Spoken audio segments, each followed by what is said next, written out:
Coach McCurry from Baseball by the Yard. Today is a tip for outfielders, and it's a quick little footwork tip to try to prevent the situation where the outfielder is caught in between and neither the ball goes over their head or it falls in front of them. We have all seen, particularly young kids, on a fly ball or a line drive hit at them, and their first movement is to move forward. And of course, then the ball goes over their head and they got to turn, and the runners, of course, are all running around the bases. So we want to try to avoid that. One remedy that I've seen a lot of coaches make, which is fine at the younger levels, is to always tell their outfielders on a ball hit up or right at them, always take a step back. That'll cover you so that the ball is less likely to go over your head.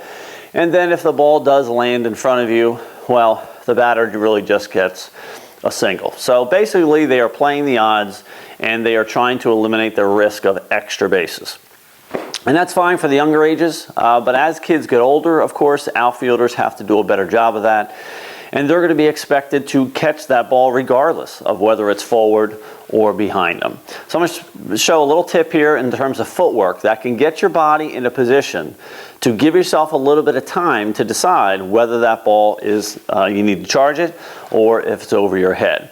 What you don't want outfielders to do is to stay square to the ball, like I am here. So if an outfielder walks up on the pitch like he should, puts his hands here, and the ball's hit, we don't want him to stay in this position, because this really is only going to cover one type of fly ball, which is the ball in front of me. I'm squared to the ball. If it's in front of me, I can now very easily move forward. But it puts me in a really bad position to have to go back if that's the case. So this footwork is going to cover an outfielder who really isn't sure whether they should go forward or whether they should go back. Now, quite often the ball that's hit to me is not going to be exactly hit right at me. It's going to be a little bit left or a little bit right, and so forth. So basically, if I notice that that ball might be a little bit on this side of me right off the bat, or might have the ability to curve this way, depending on who is hitting and how they hit it and so forth.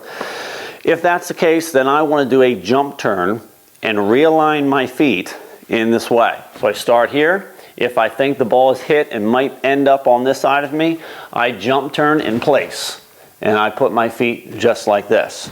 I'm not moving back. I'm not moving forward. I am really just spinning and putting my body in a position where my feet are aligned with the ball. That gives me a split second now to decide, all right, where's the ball?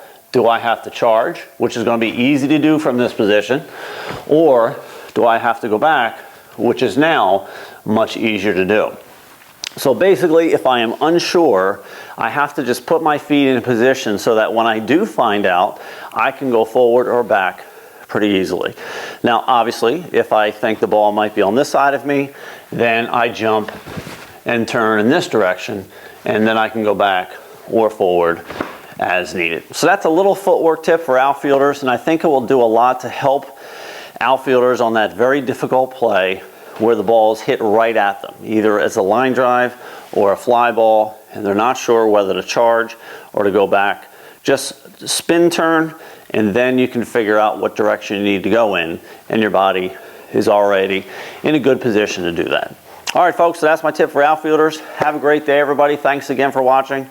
I'm Coach McCurry. Check out baseballbytheyard.com every day. Tons of free information there for coaches, players, and parents. All right, folks, until next time, I'm Coach McCurry signing off. Have a good day, everybody.